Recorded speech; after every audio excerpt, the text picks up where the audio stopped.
ఉమ్మడి కూటమి జనసేన అభ్యర్థి బత్తుల బలరామకృష్ణ ఎన్నికల ప్రచారం జోరుగా సాగుతోంది. నియోజకవర్గానికి పవన్ కళ్యాణ్ వచ్చిన తర్వాత ప్రజల్లో స్పందన పెరిగింది. కూటమి నేతల ప్రచారాలకు ఉత్సాహంగా స్పందిస్తున్నారు. ఇతర పార్టీల నేతలతో పాటు తటస్థులు సైతం జనసేనలో చేరుతున్నారు. ఎన్నికల ప్రచారంలో భాగంగా సీతారాంపురంలో ప్రచారానికి వెళ్లిన బత్తుల బలరామకృష్ణ కూటమి నేతలకు ప్రజలు ఉత్సాహంగా స్పందించారు.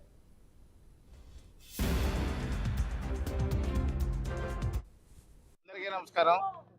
ఈరోజు రాజానగరం నియోజకవర్గం రాజానగరం మండలం సీతారాంపురం గ్రామంలో ఈ యొక్క డోర్ టు డోర్ క్యాంపెయిన్లో భాగంగా ఈరోజు ఈ గ్రామం ఇచ్చేసాము. ఇక్కడ ప్రజలు విశేష స్పందన కనిపిస్తుంది. ఇక్కడ ముఖ్యంగా మహిళలందరూ కూడా చాలా ముక్త కంఠంతో ఎన్డీఏ కూటమిలో ఖచ్చితంగా గెలిపిస్తామని చెప్తున్నారు. ఇక్కడ భారీ ఎత్తున జాయినింగ్లు కూడా జరుగుతున్నాయి. ఇప్పుడే కోనవరంలో సుమారు 300 మంది పార్టీలో జాయిన్ అవ్వడం కూడా జరిగింది. బాగా పార్టీకి డే బై డే బాగా ఇంప్రూవ్మెంట్ అనేది జరుగుతుంది. బాగా జనాలు అధిక సంఖ్యలో జాయిన్ అవుతున్నారు. మహిళలు ముక్త కంఠంతో ఈ పార్టీని గెలిపిస్తామని చెప్తున్నారు.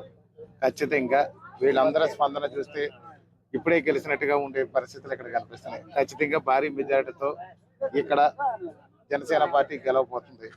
అదేవిధంగా బీజేపీ తరఫున పురంధేశ్వరి గారు కూడా ఖచ్చితంగా గెలవబోతున్నారు. అధికార పార్టీ ఎన్ని కుట్రలు చేసినా ఎన్ని కుతంత్రాలు చేసినా రోజు రోజుకి మాకు జనసేన పార్టీకి బలం పెరుగుతుంది. ఇక్కడ ఎంత విడ్డూరంగా ఉందంటే రాజానగరం నియోజకవర్గంలో బత్తుల బలరామకృష్ణ అనే నేను గత 2 ఏళ్లుగా ఇక్కడ పార్టీలో ప్రచారాలు ఉన్నాము. ఈరోజు ఎక్కడెక్కడో ఈ నియోజకవర్గం సంబంధం లేని వ్యక్తులను తీసుకొచ్చి నలుగురిని తీసుకొచ్చి ఇక్కడ నామినేషన్ కూడా వేయించారు. అంటే వాళ్ళ పిచ్చి పరాకాష్ఠకి వెళ్ళిందనే దాంట్లో ఇదొక భాగం. అదేవిధంగా ఈ యొక్క కేసులు అవి బనాయించి రకరకాలు చేస్తున్నారు. రోడ్ల మీద బైఠాయించి న్యూసెన్స్ చేస్తున్నారు. ప్రజలు ఎన్ని చేసినా కానీ సపోర్ట్ రోజు రోజుకి మాకు బాగా ఎక్కువ పెరుగుతుంది. ఒక్కడే చెప్తున్నాను, రాజానగరం మండలంలో డిగ్రీ కాలేజీ లేక ఇబ్బంది పడుతున్నారు.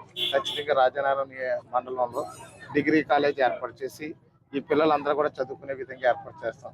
కోరుకొండ మండలంలో కూడా డిగ్రీ కాలేజీ లేదు, అక్కడ కూడా వాళ్ళు ఇబ్బంది పడుతున్నారు. ఖచ్చితంగా అక్కడ కూడా డిగ్రీ కాలేజీ ఏర్పాటు చేస్తాం. అదే విధంగా చూస్తే ఇక్కడ ఏ విధమైన ఉద్యోగ ఉపాధి అవకాశాలు లేవు. ఇక్కడ దగ్గరలోనే ఈ యొక్క ఇండస్ట్రియల్ పార్క్ అనేది ఒకటి ఏర్పాటు చేస్తాం. పరిశ్రమలు తీసుకొచ్చి ఇక్కడ ఉద్యోగ ఉపాధి అవకాశాలు కల్పిస్తాము. కల్పించి ఇక్కడ నిరుద్యోగ సమస్యనంతా కూడా నిర్మూలించి ప్రజలందరూ అన్ని విధాలుగా కూడా యువతనే సన్మార్గం.